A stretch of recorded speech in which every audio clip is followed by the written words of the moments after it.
rebounding. Got to get it in. Does to Smith. Jabari for three and the win. Yeah! He got it! One.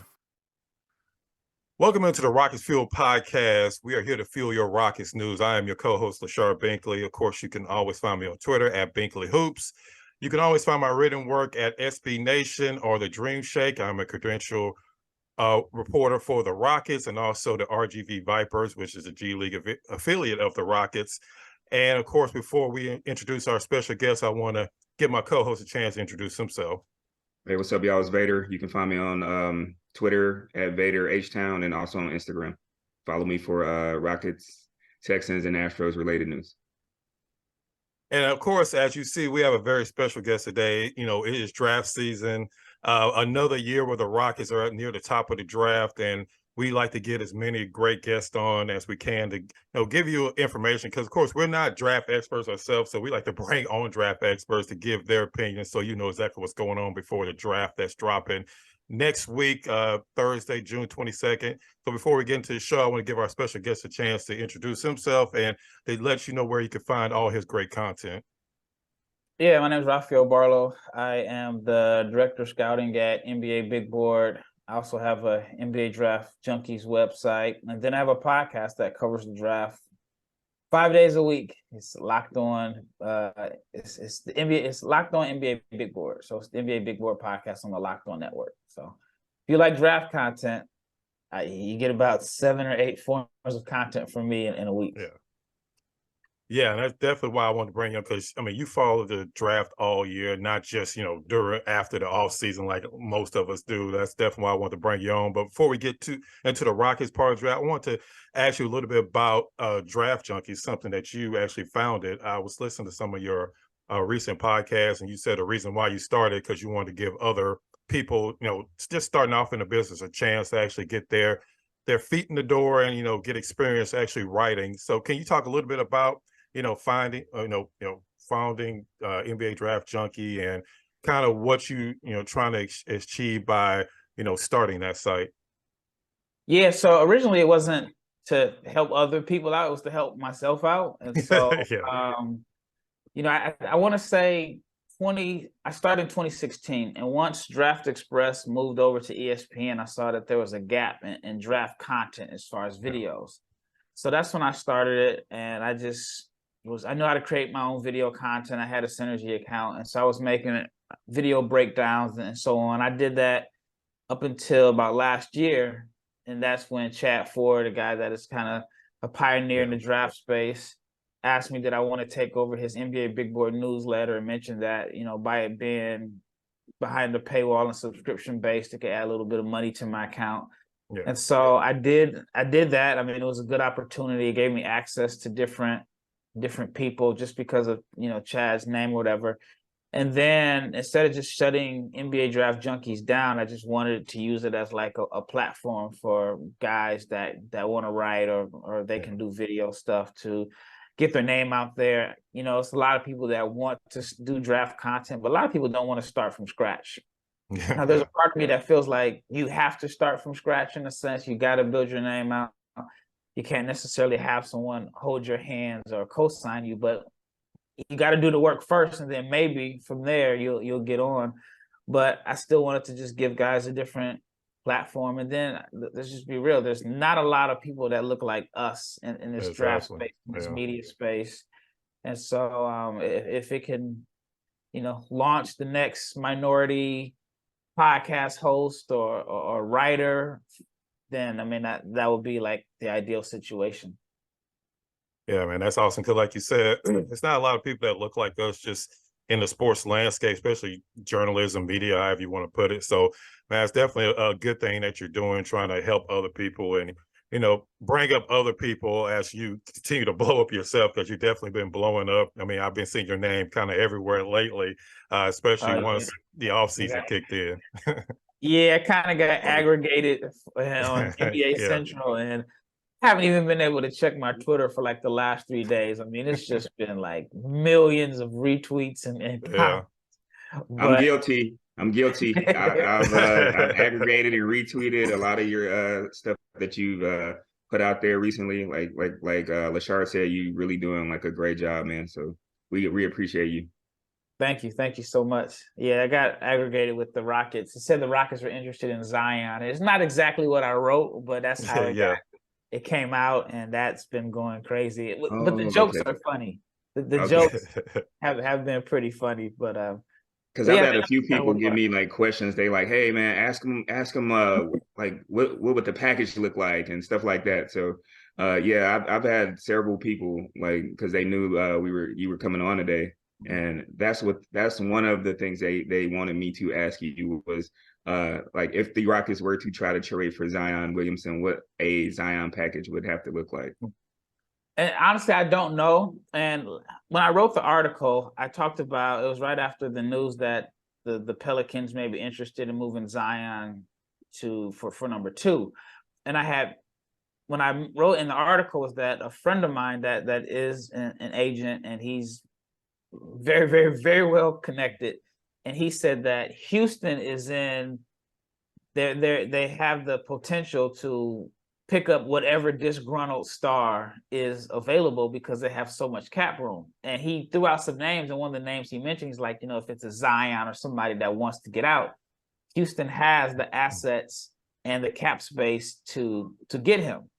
And I wrote that I thought it was absurd at the time. And this was maybe like, I guess 2 weeks ago now. And then, I mean, a few days ago, it came out that it is a possibility. And so there it turned into the Rockets have interest in Zion. But I never said that the Rockets have interest in Zion. He just said, he mentioned that because it's like $60 million in cap space. And then another name that he mentioned was it could be like the Donovan Mitchell situation last year where, he kind of asked out, and then Cleveland had the young assets and picks to make it happen. And so that was how it turned in. But I never said that the Rockets, are going after Zion. But I can't imagine. It'll be tough because, they're so high on Jabari. But at the same time, if Zion is available and you believe that you can get him right, you might have to really like kick the tires on that one.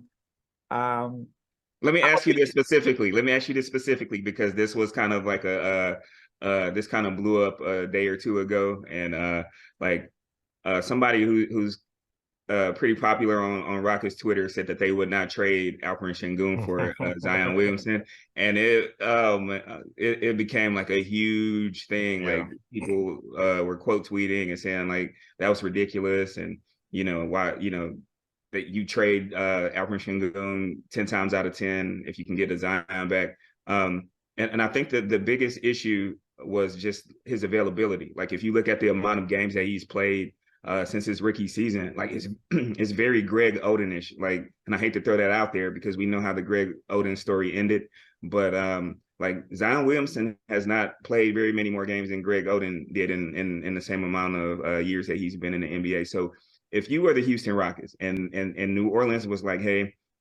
give us number 4 and give us Alperen Sengun for Zion Williamson, would you make that trade? It's not going to be popular. I don't think I would do it. Oh. I just don't trust Zion's body.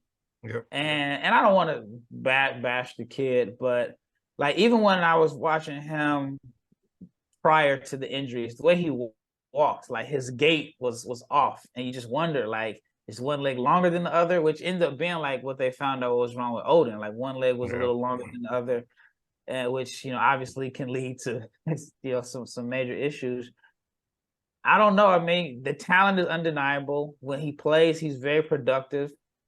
But there are some signs of like, all right, the conditioning, the amount of games that he plays, are his injuries related to the conditioning, and then just all the stuff that is coming out now about his off the court lifestyle, and then you got to figure I mean, we can be real here. Houston is Houston. Yeah, it is. Extracurricular activities going on in Houston, and the food is good. Like there's very very pretty women here, and the food is delicious. So it's like a bad combination. It's like Zion's ultimate kryptonite, you would think, respectfully.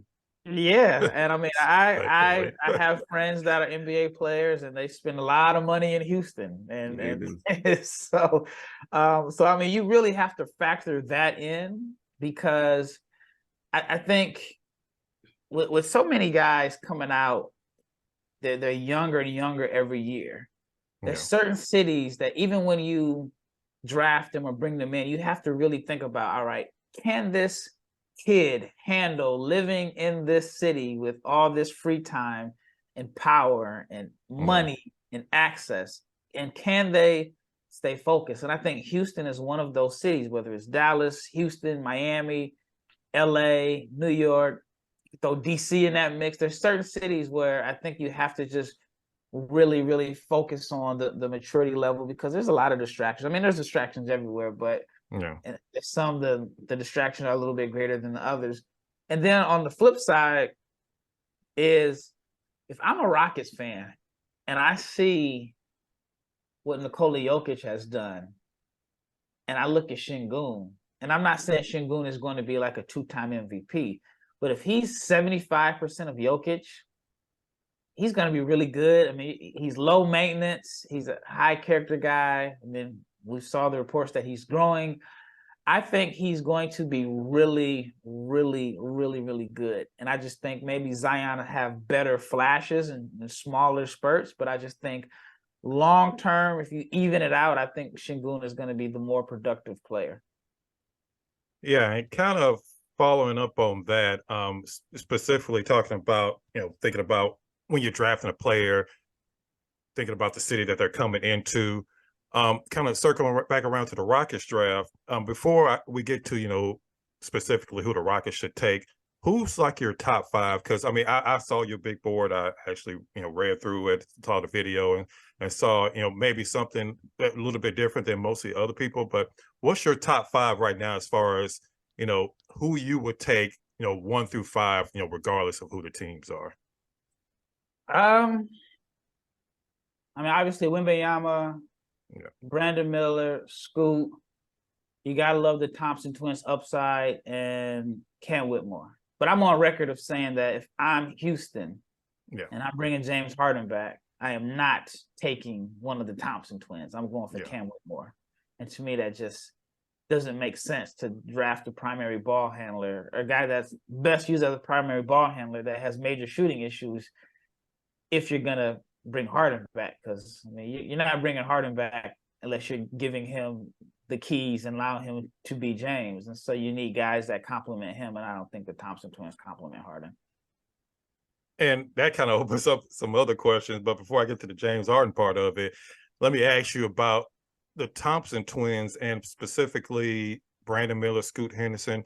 Do you see a huge drop-off between, let's say, Thompson and Scoot Henderson and Brandon Miller, enough to where you would actually trade valuable assets to move up in the draft? Because I think at this point, I mean, maybe you disagree, but I think at this point, there's a good chance that Charlotte may still draft Scoot Henderson. Even if they don't, I don't know if he falls past 3. Do you think that there's enough, a bigger difference between the actual skill set potentials of where you would actually give up assets? Let's say you have to give up a Jabari Smith, or you would have to give up Alperen Sengun just to move up to get a Scoot Henderson. Would you do that? Do you think there's a big enough difference? I wouldn't do that. I wouldn't trade one of those guys.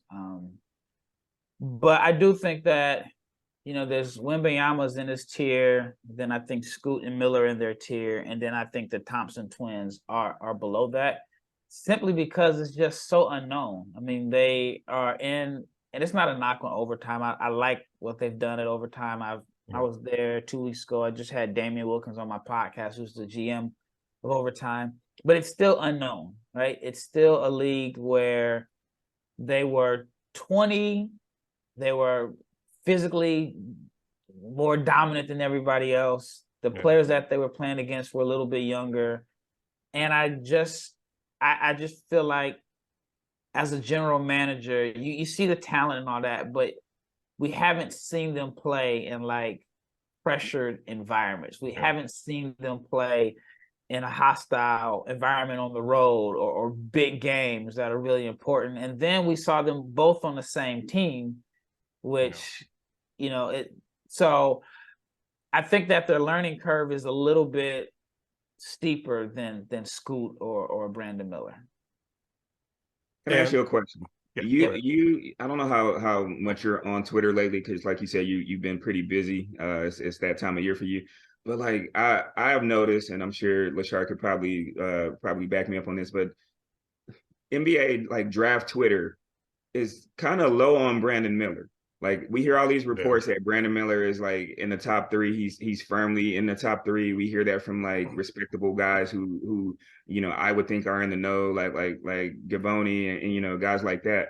However, when I get on draft Twitter, I see like people have Brandon Miller as like this guy who is, I don't know. It's like I kind of feel like he's gotten pretty underrated.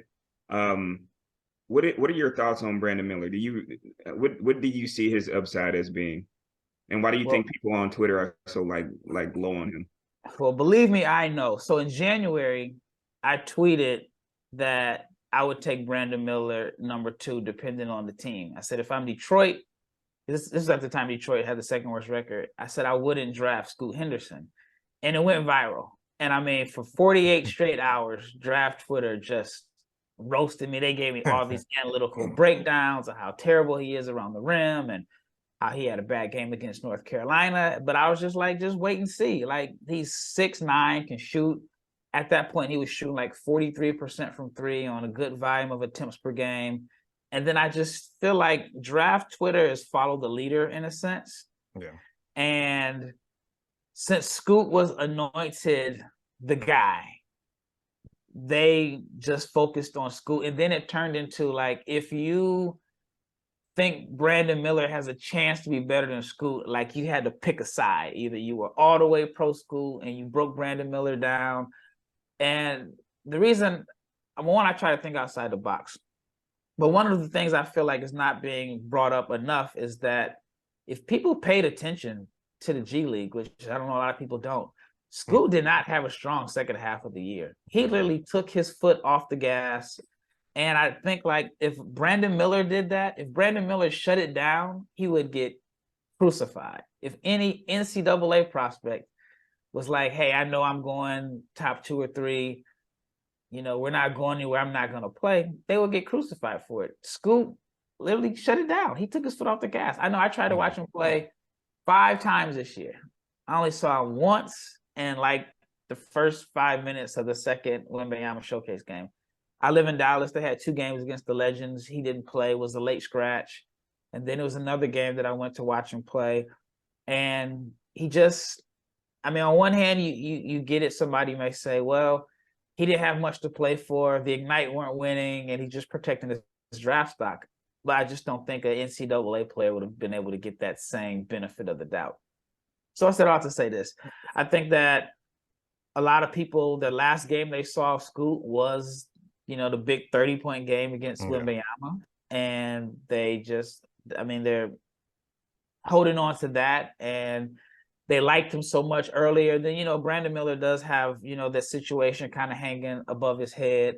And then he was terrible. I mean, he was historically bad in the NCAA tournament. And so sometimes it's hard to unsee what you saw. But then again, people have been anti-Brandon Miller like all season. So I don't know what it is. But wasn't like, didn't Franz Wagner have like a really bad NCAA tournament, like his last game? Like there's a lot of guys who did not do great in their last, Cade Cunningham. You know, I can go on, you know, I can name a lot of guys who did not, you know, perform well in their last NCAA tournament. I can go the opposite.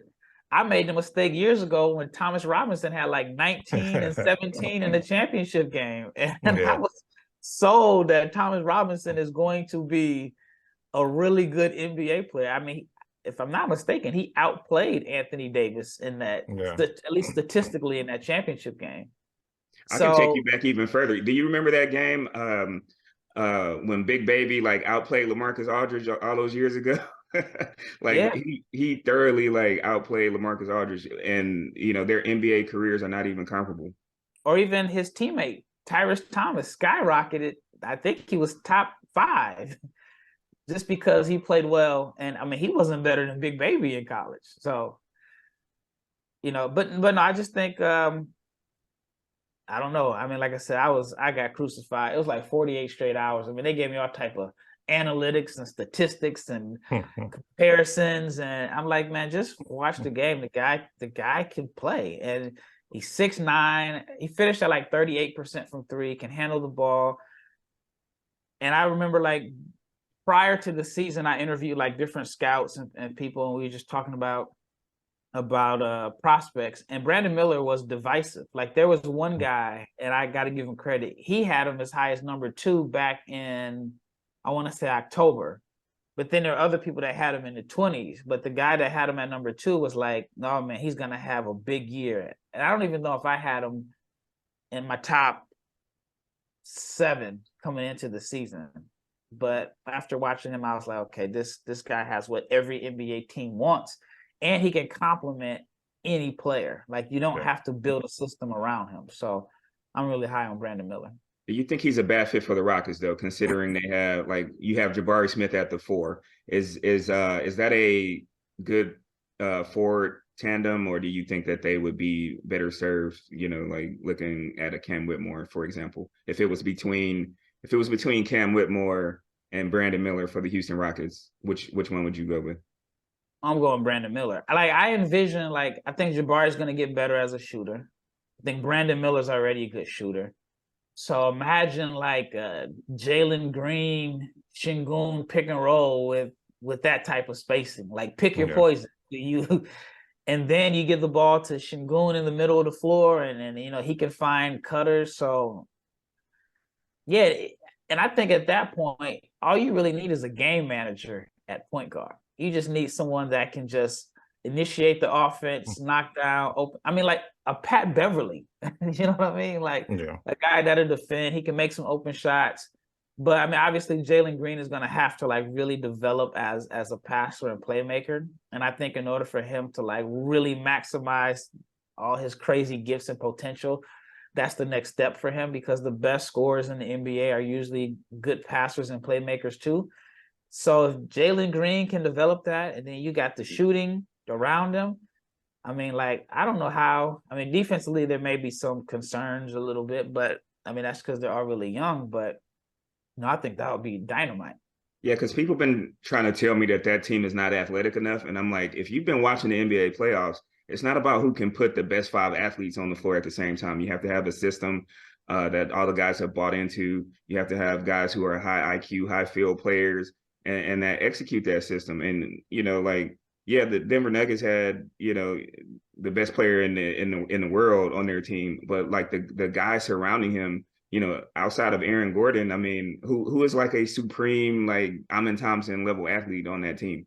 You know what I mean? Like, those guys just know how to play basketball. The Miami Heat, who is a like top tier athlete on that team. And we can go down the list of all the playoff teams, but I don't know. I think we get so absorbed with, verticals and shuttle runs and stuff like that. And at the end of the day, it's about playing defense, and it's about putting that ball in the basket. So that's why I wanted to ask you specifically about Brandon Miller. So that was some good insight. Thank you.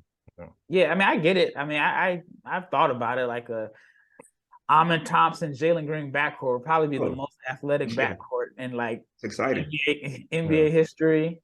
Oh man, and then even like Cam Whitmore. I mean, he's a phenomenal athlete. In some drafts, he would be probably like the best athlete, but he just happens to be in a draft where you got the 2 Thompson twins there. But I get the appeal for athleticism. But I mean, we just saw a guy win the championship and 2-time MVP that can't jump over a curb. So he makes up for it with the passing and just the IQ. But I'll go back to Sengun. I'm high on Sengun. And I tell people all the time, I lived in Turkey. So I have been watching him for years. And when I first saw him, he was playing at the under-18 tournament. And I thought he was good. I didn't think he was an NBA player, like, because he was heavier at the time. Yeah. And he just looked like a traditional big, like an old school big. And then I don't know what happened between the year I saw him and the next year. He transferred teams, and then he was like the best player in the Turkish league. And the Turkish domestic league is a pretty a pretty good league. He ended up winning MVP as a teenager, and then you just started to see like the passing, like the touches, and the feel and all that around the rim was there. But then the way he's developed as a passer, I think he's going to be really, really good. I think Alperen Sengun is going to be an all-star center down the line. So speaking on that, so if do you believe that the Rockets, because it's been a lot of, especially last year when Silas was here, that they're not building a team around him, and they should build a team around him and focus more on his offensive game and have other players kind of build around him. Do you believe the Rockets should do that even with Jalen Green, Jabari Smith? Do you think that Alperen Sengun should be the hub of the offense and everybody else should be focused around him? I've heard different players say it, and I think so. I think it's going to be a tough situation because he wasn't the guy that they had all the marketing campaign behind, and that can make things a little tough. But I think he really had to earn it. Like, it wasn't given to him. Like, he wasn't coming off, I think he was coming off the bench his rookie year and so on. So I just think you'd have to get guys to buy into it. I think that would be the biggest issue of having, young guys buy into, like, hey, this is our guy, we got to build around him. But I think so. And I think if there's nothing wrong with Jalen Green being Jamal Murray. There's nothing wrong with that. I mean, Jamal Murray's never made an all-star team. But yeah, I mean, I wouldn't be opposed to it. And the reason I'm so high on Sengun is because one of the things that he did, which a lot of Europeans struggle with in a sense, is that they grew up playing in such a structured system, team first, and I think that's like Usman Garuba's issue. Like, he knows how to play basketball, but he doesn't know how to hoop. Right? And when you're on a bad team, a young team with guys that are fighting for their second contracts and so on, sometimes you just have to know how to just go get yours. Sometimes you try to make that extra pass, it's not, you're not getting the ball back. So I think a guy like Garuba, he'll have more value either when the Rockets are better or when they move him to his second team where there's more structure. But Sengun, and I remember going to the Summer League games, you saw, like, at the beginning of Summer League, he was kind of like trying to play the right way. Then he realized, like, you know what, I got to get this rebound and push it up myself. Because so he's learning how to, like, hoop and all that. And now combining them with the fact that he's learning how I got to get my own sometimes. Sometimes I have to be selfish. And then with the passing and so on, I think he's going to be good. I've heard nothing but great things about Ime as a coach and just the way that he's going to clean things up. And so I do think eventually you're going to see Sengun highlighted a lot more. And then maybe if they start winning, then you can't help but feature him a lot more.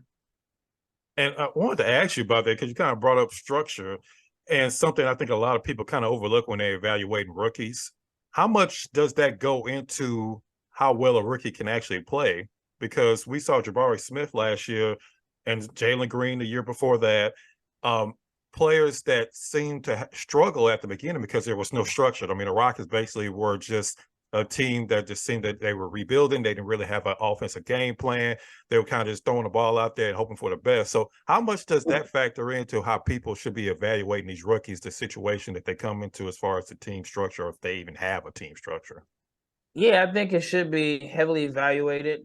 But also, I just think, like, and it's just my opinion, I think the Rockets did a disservice to those young guys by not having veterans around them, or not having just, someone to set the table and just, basically help with their development long term. I think sometimes there can be some bad habits. Actually, look at Phoenix before Chris Paul got there. And it was, a situation where it just wasn't a good situation with guys. Devin Booker was scoring 70 points and you just felt like they were ghost points. But then once Chris Paul came and then Monty Williams came, it just changed everything. And so I think that, maybe Ime can have a Monty Williams type impact. And then I don't know if there's a Chris Paul, but maybe if it's hard, I don't know. But whatever it is, I think once you add some structure in a defined pecking order, I think Houston will be fine. Because on paper, you can say that they're the most talented of the young teams in the league as far as talent. But structure, and I like Silas. I mean, Silas is a really nice guy. I just think that he was in a no-win situation because, I mean, he was just in a situation where they had a bunch of young guys, no veteran leaders, and the young guys had the power. Yeah. Yeah, absolutely. And before I actually get into the free agency part of it, I want to ask you one more thing about the draft. The Rockets also have the number 20 pick. And speaking of Alperen Sengun, a big problem last year is they didn't have a legitimate backup center playing behind them. They had Frank Kaminsky, you mentioned Usman Garuba, who struggled at times, and they tried. Boban had his minutes that they tried to play him. They really didn't have a legitimate backup center to actually help out Sengun. And I know that's something that Ime Udoka actually brought up during the press conference. They want to have somebody that kind of brings something a little bit different than Sengun, maybe come off the bench. Is there anybody around the 20 range as far as big man of the Rockets could possibly target? Because I know at this point, I think Derek Lively will probably be off the board. It seemed like he kind of rising up a little bit after his workouts. Is there anybody else that the Rockets could possibly target, or maybe they'd just be better off looking at the free agent market to bring in a big man to back up Sengun? Yeah, there's James Nagy from Barcelona. He's kind of like Jalen Duran in a sense. Like, how are you 18 years old with a body like that? I mean, he's just built. He's athletic. He has the size, long wingspan. He could be an option. But from what I've been told, even though the Rockets are working out a bunch of players in that range, I've been told that it's unlikely that they bring in another young player on that roster. I've heard that they probably will try to trade that pick or make some trades and just kind of bring in like some veterans and backup center being like something. Backup center and like a table setter point guard are their highest priority. So yeah, James Nagy, maybe Noah Clowney from Alabama, Brandon Miller's teammate, could be available. But just from my knowledge, they're probably looking to move the pick. And kind of following up on that, do you think there's any chance that they try to move 4 and 20, or do you think they're pretty much set at 4 and they're going to take the best available player at 4, and the 20 pick is the one that they're pretty much guaranteed that they're going to move? Yeah, I mean, I don't know what would come available at 4 and 20. I mean, do they go all in and say we're going to get James, and then we trade 4 and 20 for Bill, and now we got a Harden, Bill, but then you wonder, like, do they go Harden, Bill, Green, Jabari, Sengun? So I don't know. I can't imagine, even with Zion, I don't think it makes sense. So I imagine they're keeping 4. Okay. And kind of speaking on Harden, before we get to the end of the show, what is your opinion on bringing in James Harden with the young guys that they already have, knowing that you're probably going to have to get him to leave Philadelphia, you're probably going to have to give him the money that he wants, which at this point doesn't really seem like any team really wants to do that. I don't know if it's really the money, it's more the years. Would you consider bringing in a Harden for 3 or 4 years at max money? Or if you're the Rockets and you're I know you're in phase 2 of the rebuild, but you're still a rebuilding team, would you want to really tie up that much money in a player like a James Harden or Fred VanVleet? Or would you try to go find somebody else, like maybe if a Mike Conley becomes available, as far as via trade, would you rather go something that route instead of trying to bring in a free agent that's in his 30s and is going to be making $30, $40, $50 million a year for the next 3 or 4 years? Yeah, it sounds like it's going to be like, what 4 years, 200 million or something like that. That's a tough question for me because I am a James Harden apologist. So I'm a big James Harden fan. I'm left-handed. He's left-handed. I mean, I've always been a Harden apologist, but then there are times where some stuff in the playoffs, you just kind of scratch. I'm there with you, bro. I'm there with you. There's a lot of people like that in Houston, so you know. Yeah. So this is how I look at it. On one hand, if you bring in James, then I think you help the growth of Jabari Smith. Yeah. You give him that confidence. He's going to get his open looks.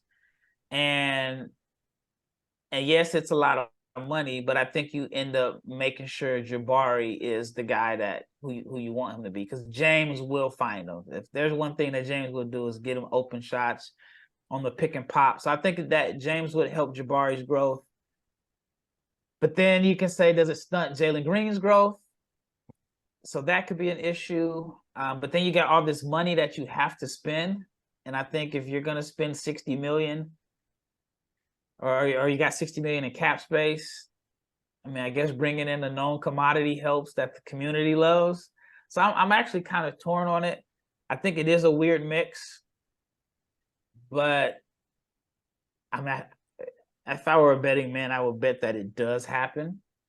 And I mean, they'll be better, but I think that the guy that will benefit the most would be Jabari Smith. Yeah, I think that's what the Rockets are trying to weigh right now. And you also have to factor in Tillman Fertitta is at the point now he's ready to start making some money from his investment. He hasn't really been making that much money the last few years with having the worst record in the league. So I think that's another thing that they'll factor in is one way or another, whether Rockets win or lose with James Harden, he's going to bring people into the stands. He's going to bring attention to the Rockets. We know that for a fact because you said you're a James Harden apologist. There's a lot of those still in Houston. Even after everything that happened, there's a lot of people that still ride for James Harden. So I think that they'll factor kind of all of that into their decision as far as bringing in a James Harden. But what about Fred VanVleet? I mean, do you see enough from him to where you would pay him max money at 30 years old coming from Toronto? Yeah, I wouldn't give him max money. I mean, I do think that he would be an upgrade and he'd make the team better. Yeah. But is he the table setter that you need? I mean, obviously he brings a championship pedigree, and I mean he's a 20-point scorer. Harden would be my first choice. I don't know if I would give that type of money to VanVleet, but then again, like eventually you're gonna have to spend the money. So yeah, he would probably be my. Actually, I probably would try to bring in Conley on short term. I think Conley probably has I know it's like a big salary, but he probably has a year left. I'd probably try to bring him in just as a veteran leader and the guy that can just kind of balance the offense out. I think he'll be great. And then Conley's a guy that, shoot, if I sign him, I would just keep extending him and then just let him do the Udonis Haslem role, because I think he is like the perfect veteran for a young team. Yeah, absolutely. I think that's at this point, I think that's what the Rockets need. Before we wrap up the show, is there any sleepers in the draft, or is there anything, any surprises that you may be expecting that are player that people are not talking about that, oh man, he got drafted here and nobody was really talking about him at the time? Yeah, there's quite a few guys that I think could fill that role. I like Max Lewis from Pepperdine. I think he's one of the more gifted offensive players in this draft. And I had a chance to speak with him and watch him work out in Chicago while I was at the Combine. And it's just kind of been held against him. And I understand why, but Pepperdine was just bad. And so he wasn't on a good team. And he's kind of been put in this box as a really talented offensive player, but is he a guy that put up bad or good numbers on a bad team?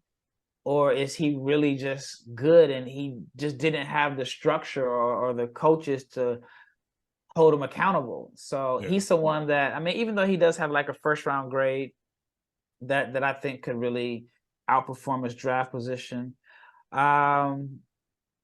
Terquavion Smith. I'm a big Terquavion Smith fan. I do think that at this time last year, he was like the flavor of the month in a sense, and he was a high riser, and he gambled to go back to school. And even though his numbers are pretty identical, his team got better, but he just is not talked about as much this year. And so I think he would have been a first round pick last year.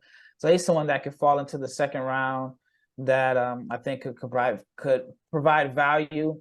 I see him as like a Jordan Poole type, like exciting offensive player to come off the bench, but I think he's a better playmaker than Jordan Poole. I think he's better in like pick and rolls. He's a little slim. I think he's like $165. So, I mean, that could be an issue defensively, but he's someone that people just kind of have forgotten about, despite the fact that everything that he did as a freshman, he did it again as a sophomore. The numbers may not have improved, but NC State was like one of the worst teams last year.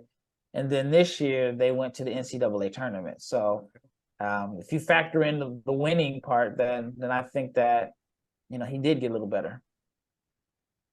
I'm glad Lachard asked you that, because I had a few people, they had a few kids they wanted me to ask you about. Maxwell Lewis was actually one of the names I was given.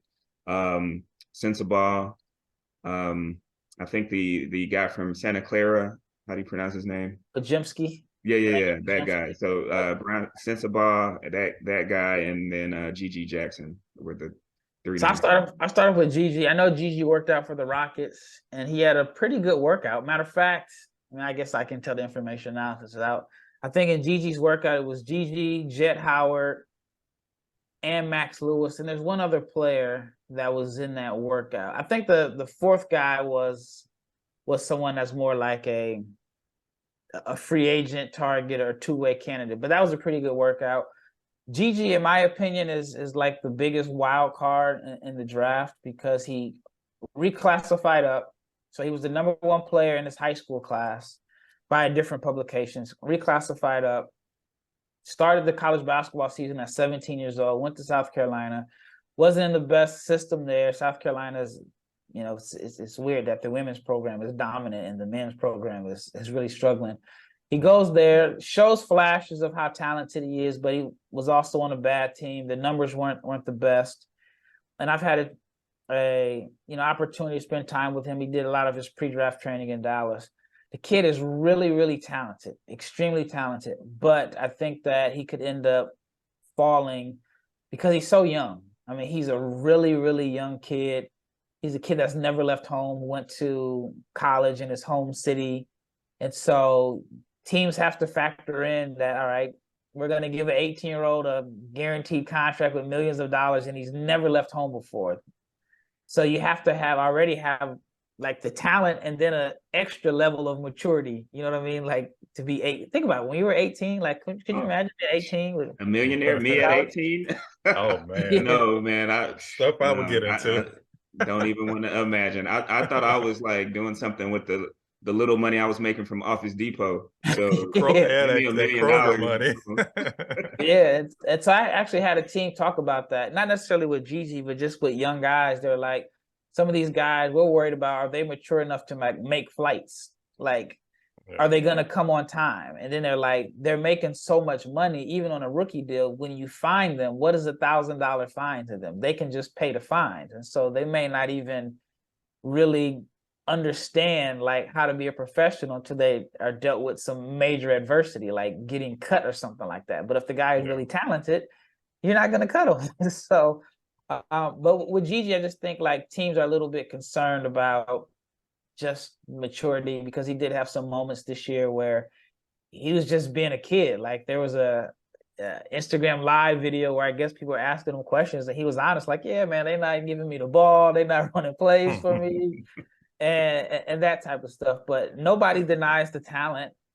I just wonder like where he could end up, because there are some real concerns that he's just, and it's not that he's a bad kid. He just, as one person told me, just hasn't had a lot of real life experiences, not like hardships where he had to actually grow up fast. Like some of our kids have to grow up fast because, just maybe their environment. He hasn't had to do that at all. So that's the biggest concern. But talent wise, I think if like, let's say Houston does keep the pick at number 20 and they draft him, I would send him to RGV for a year, let him develop. And then it's almost like you got the number one pick or top 5 pick at the minimum in 2024, but you had a year to develop him in your system, allow him to grow up, those bus rides. And, I start off in the G League because I remember when I worked for the Texas Legends, we used to play RGV like, it felt like 3 times a week. Yes. So if I'm Houston at 20 and they keep the pick, I would take a flyer because the talent is definitely there. And then Bryce is a very gifted offensive player too. And he's had the quietest pre-draft process. I haven't heard anything about him. Like you haven't heard he's working out for teams. You haven't heard he's done well yet. You just haven't heard anything at all. He shot over 40% from 3. really gifted scorer. The problem is he's just considered like a really bad defender. Mm-hmm. And I've talked to some teams, and one team was like, every team wants wings that can score, but the problem is if a guy is a gifted offensive player, then he's probably a bad defender. And then they're like, if he's a good defender, do we have 2 to 3 years for him to develop into a reliable shooter? Because even like the team at the top of the lottery, there is some type of pressure to like really improve or win now, or the GMs or coaches are going to lose their job. So teams have just kind of been struggling like with the wings. Like there's a bunch of wings, but they're either really good at one thing or they bad at another thing. So do we have time to turn a good defender into a shooter, or a good shooter into a serviceable defender? Yeah. I want to ask you one more question before we wrap up the show. If you had to bet $1 million from what you're hearing, you being out there, who do you think the Rockets drafted number 4? From what I've been hearing, they really like the Thompson twins. I don't know which one, because I've heard some say that even though Amen is like the guy that's considered the better of the two, his twin brother is the one that won MVP of OTE 2 years in a row. He's considered the better shooter. And their passing, I mean, if you look at just their numbers, like one average like 6.2 assists, one average 6.1. So, but if I were a betting man, I would say they're going to go with amenthompson. Gotcha. All right. So you hear it there. Do you think there's any like conceivable way that Amen goes 3? No. Okay. No. So the top 3 is pretty much set, you think? Yeah, I think it's set. And even if it's the team that, I think even if Portland doesn't have a need for Scoot, I think they can package him for, a veteran, and I'm just throwing it out here. If Washington really wants to do a rebuild and they feel like, hey, Scoot is, the future of the franchise, a guy that we can rebuild around, then is there some type of deal for number 3 and Bill? Or maybe like if Toronto decides to tear it down, then Portland could definitely use one of their wings or some type of deal there. Yeah. So I think the top 3 are set. I just don't know if the teams that draft them are where they're going to end up playing. Gotcha. Yeah, I guess we will definitely find out next week, Thursday, June 22nd. We will be out there for the press conference the Rockets usually hold after the draft. So we'll definitely be bringing you all that. Rafael, before we wrap it up, do you have any upcoming projects? What you got going on for the draft? Because I know that, of course, that's almost like the Super Bowl for you. So do you have anything coming up, or again, let everybody know where they can find all your content? All right, yeah, I'll be in New York. So I'm gambling as an independent journalist going up there. I just got approved for a credential. I mean, luckily I had bought my ticket, so luckily I did get approved. So else I'll just be at the Barclays chilling. But no, I have some. I'll do some podcast stuff. I do some live content from the draft, and then I have a podcast 5 days a week, and then I have my newsletter, nbabigboard.com, and then I have my final like big board and just draft rumors and stuff coming out this upcoming week. All right, Rafael, like I said, I appreciate you coming on. I know this is a busy time of year. I know you got to run here pretty soon. So we appreciate you coming on Rocket Fuel Podcast, man. A lot of great knowledge, a lot of great talk, man. Definitely thank you for coming on the show. Yeah, anytime you want me on, let me know. Definitely would like to get on and talk about the G League, because it's not a lot of people that cover the G League. I started with the Legends, and so yeah, man, we can talk about the G League also, or at least like two-way guys or whatever. So I'm definitely down for that. Absolutely. When you brought up Texas Legends, I was like, oh yeah, the Vipers played them all the time. It seemed like they were playing them every other day. So we played the Toros and the Vipers. And at the time it was the Tulsa 66ers. It was like, and I guess the money wasn't there, so everything had to be regional. It was like you just got tired of seeing the same guys over and over. And over and I know that's a trip, so I know that's a drive out there. So yeah, we can absolutely do that, man. Again, appreciate you coming on. Yep. All right, anytime. Let me know. Absolutely, and Vader, as usual, man. Appreciate you. All right, man. It was fun. Hey, great guest, man. You answered a lot of like really great questions, and we definitely appreciate you. It was awesome. Yep. Like I said, anytime we can make it happen. Absolutely. That's going to do it for today's show. As usual, we appreciate everybody that jumps on every week. Like I said, we will definitely be out at the Rockets press conference that they'll be having. Probably draft night if it's the day after, whenever it's going to be. We're going to be there giving you the coverage for that. So we appreciate everybody that jumps on every week, that supports the audio side of it, supports us on YouTube, subscribe to our new channel. So we appreciate it. So make sure you check out the next episode of Rockets Field Podcast. We'll definitely be dropping next week after the draft.